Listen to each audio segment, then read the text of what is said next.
Millz Young here. Who's ready to bet UFC? Me. That's who. Alright, man. So we're going to be going over the whole UFC up and coming card. UFC Noche.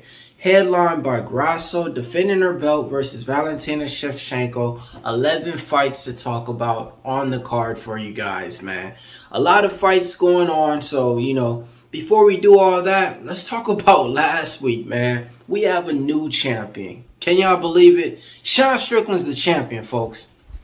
Upset of the year. Upset of the decade right here. I mean, on our picks, though, on the show, we did go 4-12 out of there. So we was able to make some money out there, We did miss on a few spots out there that we definitely should have won with and attacked. But, hey, if you guys seen in the prediction, man, I said Izzy by KO or Sean Strickland by decision. You know me, I ended up, betting a little bit on Sean Strickland just because I thought that was good value. A lot of people talk about value when they bet on underdogs. I didn't hear anybody talking about Sean Strickland's value. I thought it was crazy to be plus 450. So, little bit of money on Sean Strickland. Nothing even worth mentioning, though. All right. But that was last week, okay? Now we got this week, all right? This week, it's a big card, man. It's headlined with a lot of Mexican fighters on there representing the Mexican Independence Day, okay? So, of course, like always, we're going to go over the whole card. I'm going to let you guys know my best picks on there. Go over and give you guys a recap on there. Let you guys know my best dogs. And while we go along with it, hey, let me know what you guys are going to be betting on too. And if you guys got any points on any of these fighters or anything that I'm leaving out that you guys want to mention, okay? All right. Now, before we do that, I'm going to need you guys to do one thing. Smash that like button for me and let me know, man. Did you guys really think Sean Strickland was going to be able to pull off that upset last week? That event was crazy. Did y'all think Volkov was going to be able to sub Tai Tuivasa and not knock him out? That thing was crazy. All right, man. All right. A lot of fights to talk about. So let's talk about some of the fights that we weren't able to see, man. We were supposed to see Shevchenko versus Kevin Gastelum. That got canceled. We were supposed to see Anthony Hernandez versus Chris Curtis. That got canceled. We were supposed to see Anthony Hernandez versus Kopylov. That got canceled. We were supposed to see Cynthia Carvillo on the card. I mean, the list goes on. There was a lot of fighters on there that we're not going to be able to see that was originally supposed to be on the card. But now let's talk about the fighters that are. First fight of the night. All right. It's going to be taking place in the prelims. All right. Josephine Letson taking on Marek Mann. All right. So, look, both these fighters are fighters who both came off the Dana White's Contender Series, okay? But the difference is this. Man, she fought on the Contender Series about 1.5 years ago, and she got knocked out, I want to say, before the fight ended. I forgot who she was fighting. She didn't look that good. Josephine Letson, she just fought on the Contender Series, I think about like 3 episodes ago. She didn't get the contract on her. Now she has the contract. She's a big favorite, though. She's like a minus 500 favorite on the board on here. If you ask me, I think she gets the job done. I want to say she wins by decision to add some more value to it. But you can't trust a women fight like this. And when you're a minus 500, you're supposed to finish your opponent. I think Josephine Letson gets it done. And I think she's a solid parlay piece if you guys are looking for parlays, because this is going to be a chalky one. Fight number 2 on the card. Charlie Campbell, 7-2, taking on Alex Reyes, 13-3. All right, Charlie Campbell, last time we seen him on the UFC scene, he was in the Contender Series scene. He was fighting Chris Duncan. One of the great fights ever on the Contender Series. They were going back and forth. Chris Duncan was able to finish him, though, and come back and get the win and get the contract and get it done. Before that, though, Charlie Campbell was on the regional scenes, fighting at CFFC over there. So after that loss in Contenders, he went back over there, got a couple of wins. Now he's back, and he's taking on Alex Reyes. Alex Reyes, we haven't seen this guy fight in about 3-4 years. His last time fighting, he stepped up in a higher weight class against Mike Perry. Okay, now I think he's getting fed to the wolves in this one. Charlie Campbell's a -4 to 1 favorite, -400 favorite. I think he gets the job done inside the distance on this one. I'm taking Charlie Campbell to get it done. He trains over there with the better team too, Sarah Longo and Weidman MMA. So definitely, man, the fight IQ and the resume is definitely going to be there in this one. Moving on down the card, this is going to be one of the better fights on the card, folks. And, you know, the gambling odds is pretty much like a pick 'em. You got Tracy Cortez, 10-1, you know, representing Fight Ready. Going to be taking on Jasmine Jasdavicius, representing Niagara top team out there. 9 wins, 2 losses. Both these girls been looking good, if you ask me, in their last few fights. Tracy Cortez, ever since she came in the UFC, made her debut in 2019 off the Contender Series, getting that win over Mayra Agapova. Since then, I think she's 4-0 in the UFC. You know, she's just been making you money if you've been betting on her. I have. On the other side, Jasmine Jasdavicius, man, she just been pulling off upset after upset. She was a big underdog against Miranda Maverick in her last fight out. She was able to pull that one out. In the last fight out, you know, she was able to get the win against some other UFC debutantes trying to show up and you know, claim their fame in these spots too. She's 3-1 in the UFC, only lost to Natalia Silva. The gambling odds got Tracy Cortez a slight favorite, opened up at a -135, came down to a -115, sits around that price tag right here. I'm going to be honest with you guys, Tracy Cortez has been making me a lot of money. You know, her wrestling is top tier. You know, her striking is there too. She has the cardio to last. Jasmine Jasdavicius, though, she's a dog. She can go for takedowns. She's long. She's physical. You know, she's not bad at striking either. Man, Tracy Cortez is the pick. I think there's value on both sides. If you ask me, if you guys bet on either or, hey, that's on you. I think Tracy Cortez gets it done, wins by the decision in this one. Yeah, and the fight's going the distance in that one. Next fight on the card, still on the prelims. Edgar Chairez, 10 wins, 5 losses, taking on Daniel Lasorda, 11 wins, 5 losses. Let's talk a little bit about Daniel Lasorda and his 11 wins and 5 losses.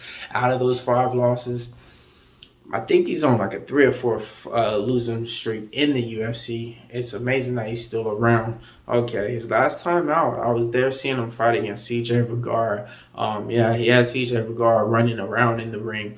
Wasn't able to finish them though. He got gassed out and, you know, couldn't finish the fight. On the other side, Edgar Chairez, I want to say, last time we seen him fight, he was taking on Tashara Tara, where he was a big underdog in there, and he looked good because he didn't get finished. He went the whole distance with him, and Tashara Tara was supposed to be the real deal and finish him. Man, Edgar Chairez had him in different guillotines, looking like he was going to finish him in multiple times. Now he's opening up the big favorite, though, folks. -220 on the books. If you guys want to bet him out there, the comeback on Daniel Lasorda might look live in there because in that first round, he's going to lay it all out. And so is Edgar Chairez. So if you ask me in this one, I think the dog might be out the cage in this one. Let's go ahead and say it, man. I think Daniel Lasorda might get his first win out here, you know. And hey, man, you know, it's going to be an entertaining fight. But I can't, the reason why I say that, I just can't see betting on Chairez a -2 to 1 favorite when he's been a big underdog in his last 2 fights in UFC and he's lost both of them. Now to flip him to a big favorite and bet on him, I don't know about that one, man. The dog might be out the cage in this one. Moving on down the card, this was going to be a good fight. Okay, well, it's going to be a decent one. The fighter on there is pretty good, though. Roman Kapilov, 11 wins, 2 losses, taking on Josh Frim, 11 wins, 4 losses. This one's taking place in the middleweight division. All right, Roman Kapilov got opponent after opponent. He was supposed to be taking on Anthony Fluffy Hernandez. And then that happened. Anthony Fluffy Hernandez got hurt, unfortunately. I actually was supposed to be doing an interview with them right before this fight happened. That didn't go to work, though. Roman Kapilov, big favorite, -3 to 1 on there. 350 on the books if you guys want to parlay him. He's taking on Josh Frim. Josh Frim, his last time out, man, he was taking on Jamie Pickett. Jamie Pickett and Josh Cash Frum was a big favorite in that one, -3-1 in there, and he didn't look that good in there. It was a debatable fight. Wasn't able to get the takedowns going or anything in there, and that's against Jamie Pickett. The Jamie Pickett is nobody worth mentioning about at all when it comes to this weight class of the division. Roman Kapilov, I think he's going to be able to get it done. I think he's a real solid parlay piece. So if you guys are looking for like an anchor or a 2-leg parlay piece, I like that one for sure. That's definitely a solid leg piece for me. Roman Kapilov, his last time out, man, he went out there and finished his opponent real quick, showing that his boxing's been getting better. His striking is there, and I really like the way that he stands out there and he strikes. So, yeah, give me Roman Kapilov to get it done in that one. Next fight taking place, man, big favorite. Lupi Godinez, 10-3, taking on Elise Reed, 7-3. Lupi Godinez, 4-1 favorite on the books. Lupi Godinez, one of the most active fighters about 2 years ago. She was taking fight after fight, fight after fight. She was using her wrestling to get all these women down, to show, hey, man, I'm the one to bet on, this is how I'm going to fight, right? I'm going to go for a takedown, so I'm going to take you down to the ground, and you're not going to be able to do nothing. Everybody start betting on her. Bam, bam, bam. Making us money, making us money. What happened? We don't know. All of a sudden, she fought Angela Hill and thought that she was not a wrestler no more and became a boxer. When Lupi Godinez does not go for takedown, she loses. She stands on her feet, and it's debatable. In fights to where she didn't use her wrestling against Cynthia Calvillo, she won by decision, but everybody thought Cynthia Calvillo won. And on the feet, she was getting pieced up by Cynthia Calvillo, folks. That's bad. But in this one, if she uses her wrestling, of course, it's going to be easy. I don't think she's going to do it, though, man. She's going to be, wanting to see what she can do with her hands. Why? Because that's what she's been doing. Elise Reed, she's a good striker, man, but her one weakness is his takedowns. It'll be an easy game plan if Lupi Godinez just goes out there for the takedowns. But I learned my lesson once on her. Actually, twice. Actually, twice. Not once, twice, okay? I seen her bet. I bet her straight. -325 versus Angela Hill. I was at that fight in San Diego. I was watching it live, and I'm like, yep, I'm doing it. Of course, Angela Hill struggles with takedowns. I bet her straight at -325. And she didn't even go for takedowns at all. It was just horrible. And so I'm never parlaying Lupi Godinez no more. So I would not tell you that she's a solid parlay piece. If she was an underdog, I would say, okay, she got some value. If she was a -110, -130, I would maybe look at her betting. Anything over that, I'm moving on. But the pick is Lupi Godinez to get it done in this one. All right, next fight on the card. This one's going to be a banger, man. This one's going to be taking place in the featherweight division. But before we do that, I'm going to need you guys to do one thing for me, man. Let me know who you guys are looking at on this card, man, on the main event. You know what I mean? Before we get there, do you guys remember the first fight between Valentina and Alexa Grasso? It was a big upset. Now that line is pretty much a pick 'em, Where were you guys at when that fight happened? And did you guys ever think you guys was going to see Alexa Grasso defeat Valentina Shevchenko? Because that night was crazy, man. Now it's the rematch, though. All right, so now it's time to get on to the next card. Kicking it off on the main card. All right. Fernando Padilla, 15 wins, 4 losses, taking on Cal Nelson, 14 wins, 5 losses, 1 draw. Fernando Padilla is the 2-1 favorite on here, -260 on the boards. Cal Nelson's big underdog on here. Kyle Nelson's the UFC veteran. He has the experience. Okay, his last couple of fights out there, he was able to get some wins actually. And he's the guy that a lot of people been feeding him to get losses. What I mean is this, before he got the win over Blake Builder, he did go to a draw with Do-Ho Chu. Before that, lost to Jai Hobart, lost to Billy Q. He did get a win over Polo Reyes. But Kyle Nelson's not the guy that they're trying to market in here. The guy that they're trying to market in here, folks, is Fernando Padilla. The reason why I say that and I know that is because I know it.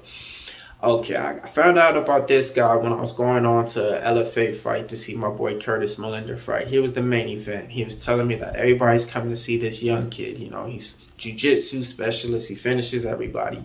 He was making his debut at LFA. Long story short, he came out there and he lost that night, you know, but I always followed him and always stuck with him.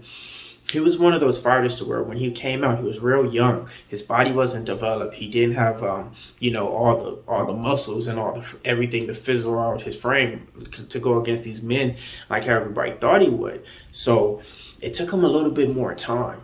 That time, man, it's now. He has the frame. He has everything, man. He looks like one of those LeBron James kids who just, you know, grew up out of nowhere. Like, hey, what happened? Like, yes, he's ready to play with the pros now, man. Got a little bit older, got a little bit wiser, got a little bit smarter. It looks like he got a lot stronger. I think Fernando Padilla is going to get this one. I think he's a solid parlay piece in there too. You know, and hey, he finished his last opponent, Julio Rosa, inside the distance. He finishes a lot of his opponents inside the distance. He's great with the submissions. I want to say he has like 6 or 7 or 8. Don't correct me if I'm wrong. He's good with his hands too. He has about 5 KOs. He finishes his opponents. He goes for it all. I think Fernando Padilla gets this one done in this one, folks. But to pay Kyle Nelson his dues and his contributes, he's a live dog in here, man. Because when it comes down to veterans versus kind of guys who only have 1 or 2 fights in the UFC, it's still a lot to be told. And, you know, Kyle Nelson's never going to back down from a fight. So that's the thing I want to tell you in this one. I like to give everybody their both respects and everything, okay? Moving on to the next card. Daniel Zuber taking on Christian Dawgz. Daniel Zuber, 13 wins, 1 loss, taking on Christian Dawgz, 20 wins, 10 losses. Dawgz is the underdog in there. Daniel Zuber, minus 260, favorite on the board. Last time out, he was able to get the job done against Lando Venado. Before that, he lost against Trey Ogden, and everybody's holding that against him, okay? And it was him making his debut after he did it on the Contender Series, and since then, everybody's just holding that against him, saying you can't trust him, you can't trust him. I think you can. I think he's young. I think he gets it done. But Christian Dawgz is one of those fighters. He trains with a good camp over there at Kill Cliff FC. He's going to be coming forward, pushing forward, going for takedowns, applying the pressure in the first round. He packs a good punch too. So this is another fight that, hey, if Daniel Zuber is not able to get it done early and it goes on to the later rounds, hey, Christian Dawgz might be live, but then again, might not be because his cardio can't keep up. He's a good underdog, though, in this spot, if you ask me. 2 veterans in these spots that I just talked about that has good value is Christian Dawgz and Kyle Nelson, but the pick is Daniel Zuber for me all day in this spot. Hey, and I like them a lot, though. The last 2 fighters, I like these fighters, okay, too. So not just as far as like betting, I like the way that they fight, and I like the way that they carry themselves, who their camp, who they're training with. Daniel Zuber and Fernando Padilla, to me, I think those are 2 solid parlay pieces too. Next fight on the card, Raul Rojos Jr. is taking on Terrence Marshall. Okay, Raul Jr. is a minus 700 favorite, man. 7-1 record, taking on 14-3 Terrence Marshall. Raul Rojas Jr. lost his last time out against Christian Rodriguez. Before that, he made his UFC debut against Jay Perrin. I was there live at that fight. It was something to see. I got the whole fight recorded on my phone. 18-year-old kid making his debut on a UFC pay-per-view. It was crazy. All right, then after that, he got lost. They fed him to a veteran, not even a veteran, an up-and-coming fighter with just more better skills than him, and showed, hey, man, you know, put the training wheels on. So they did. They got him Terrence Mitchell. Terrence Mitchell, last time fight, now he got finished by Cameron Simon. Before that, he was on the Contender Series or something. He got finished with them. Raul Rojas Jr., get this one done inside the distance. He's going to win by submission. Next fight, co-main event. This one's going to be a banger. Banger. Kevin Holland, the Trailblazer, 25 wins, 9 losses, taking on Jack Della Medina. JDM, bro. Here we go. Best fight on the card is this one. A minus 145 if you guys want to go with Jack. The comeback on Kevin Holland at an underdog price at welterweight is something I gotta look at, man. This guy is gonna have a bigger reach on him. He has power. He finishes his opponents. He finishes opponents from the ground. He finishes every man. But Jack got striking though. Jack got great striking, great boxing. The thing is this: people's trying to fake Jack right now because of his last fight out. He looked at like not a good favorite in a debatable fight that everybody thought he lost, and the judges gave him the scorecards. This is a great fight. I was thinking Jack in the early sights, but Kevin Holland's a guy I made money with always. I think he has better ways to finish him. I think if he wants to, too, if he uses some wrestling and goes for a guillotine, he could choke him out because Jack puts his neck down so many fights and Sony's vulnerable. I think Kevin Holland's going to get this one done. Let's go ahead and say, man, Kevin Holland finishes him, too, inside the distance, man. Give me the dog, man. Yeah. The dog is out the cage in this one. Give me Kevin Holland on the dog odds. He's going to finish him inside the distance. I can see a game plan for that. Okay, I can see that. All right, that's the path to it. I'm sticking to it. Let's go. Main event time. It's going to be a rematch. Alexa Grasso, 16 wins, 3 losses, taking on Valentina Shevchenko. It's for the belt, 5 rounds. Who's ready? I am. The gambling odds, though, Valentina Shevchenko is a -165 favorite. Alexa Grasso is like a +125, +135 out there. Valentina Shevchenko, last time she fought, was a -1200 favorite. -1200 favorite. Let that sit in. Yes. All right, she was dominating that. Nope, she was winning that fight, not dominating that fight. It was looking good. She was up 3 rounds to 1 at least in everybody's eyes. Then what happened? She went to throw a spinning kick, and then Alexa Grasso was able to take her back and choke her out and submit her. That's that. But Alexa Grasso has great boxing on her. She's the champion. I think the UFC might want to keep marketing her. So if this goes to the judge's decision, even if Valentina wins by a close fight, they might just want to keep it with Grasso and say, hey, Valentina, move on, do what you want to do now, so that she can really get that throne, But I like Valentina in this one. There's no way you guys are ever going to be able to bet on Valentina Shevchenko at a -160.